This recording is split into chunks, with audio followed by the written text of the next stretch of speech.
kemudian menyelesaikan satu rangkaian dengan dua jalur. Jalur pertama menggunakan saklar tukar 2 dan saklar silang 1 dengan beban 2 buah lampu. Dan jalur kedua menggunakan stop kontak 1 dan saklar seri 1 dengan menyalakan 2 buah lampu dan saklar tunggal 1 dengan 2 buah lampu. Perkenalkan, nama saya Redi, saya meneruskan penjelasan dari Mas Haris.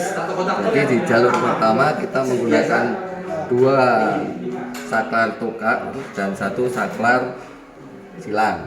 Fungsi dari saklar tukar ialah bisa menyalakan lampu di tempat dan yang berbeda, menyalakan dan mematikan lampu di tempat yang berbeda.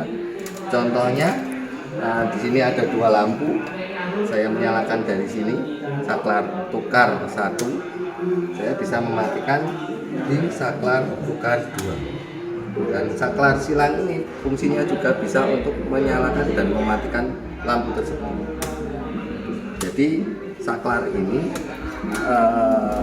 berfungsi untuk menghidupkan dan mematikan lampu di berbagai dalam satu rangkaian di tempat yang berbeda. Biasanya digunakan di hotel-hotel atau di tempat yang luas seperti gudang, itu mungkin pintunya ada 3, dia tetap menggunakan satu rangkaian lampu tapi saklarnya ada 3 atau 4, biasanya seperti itu. Terima kasih. Demikian penjelasan saya, nanti akan diteruskan oleh saudara Ana untuk jalur berikutnya. Saya Elaina Miftahujana atau biasa dipanggil Ana. Di sini saya akan mensimulasikan untuk rangkaian yang jalur 2, di mana di sini terdapat stop kontak yang dirangkai secara independen. Untuk itu kita uji dulu apakah stop kontak ini teraliri oleh arus listrik atau tidak. Menyala ya, berarti stop kontak sudah teraliri arus listrik. Kemudian yang kedua terdapat juga saklar seri, yang dimana saklar seri ini dapat menyalakan 2 lampu. Ketika ditekan maka lampu yang bawah akan menyala.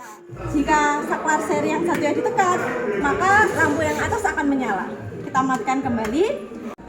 Selanjutnya ke saklar tunggal, yang dimana saklar tunggal ini ketika dinyalakan maka akan menyalakan kedua buah lampu yang dirangkai secara paralel. Akan kita uji. Ketika maka kedua lampu akan menyala secara langsung 2 lampu. Kali ini saya akan mencoba untuk mengukur tegangan dari rangkaian yang sudah dirangkai. Untuk pertama melakukan kalibrasi terlebih dahulu. Sudah, kemudian mengukur tegangan untuk kabel fasa dan netral. Di sini muncul bahwa angkanya 226 volt. Kemudian dilanjutkan dengan mengukur tegangan di kabel fasa dan ground. Fasa dan ground menunjukkan tegangan sebesar 229 volt. Kemudian dilanjutkan dengan kabel netral dengan ground. Untuk kabel netral dan ground menunjukkan angka sebesar 6 volt. Ya, kembali lagi dengan saya Pihak Wibowo.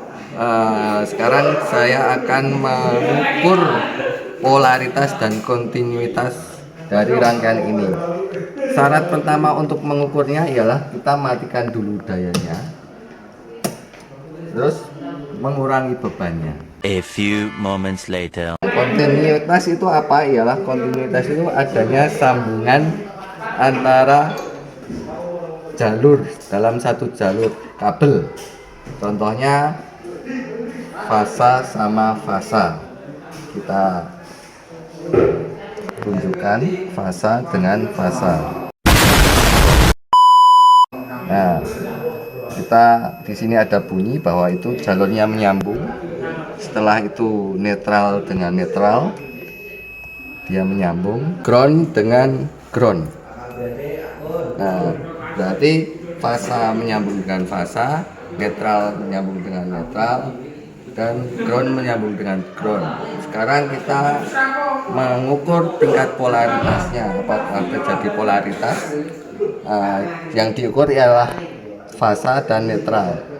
Dan di sini tidak ada bunyi ataupun angka tidak bergerak, berarti tidak ada polaritas.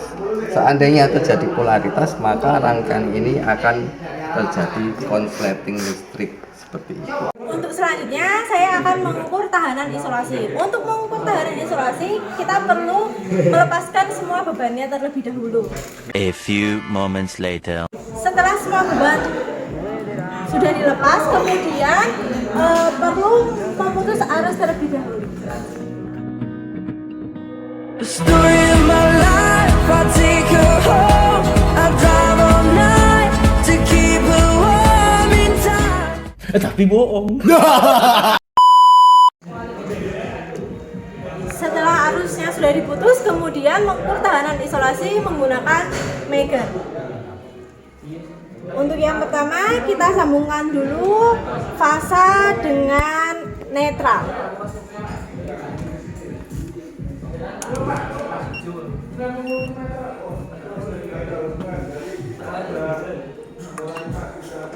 Fasa dan netral menunjukkan angka sebesar 414 mega ohm.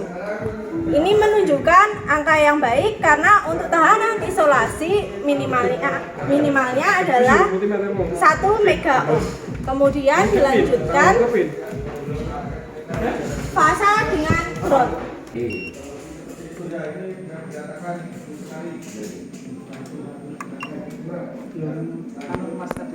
Untuk fasa dan ground menunjukkan angka sebesar 5,50 giga ohm atau sebesar 5.500 mega ohm. Hal ini menunjukkan angka yang baik.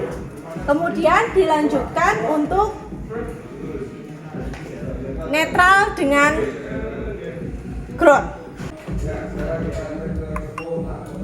Netral dengan ground menunjukkan angka sebesar 5,45 giga ohm atau sebesar 5.450 mega ohm. Hal ini menunjukkan angka yang baik karena untuk tahanan isolasi minimal sebesar 1 mega ohm.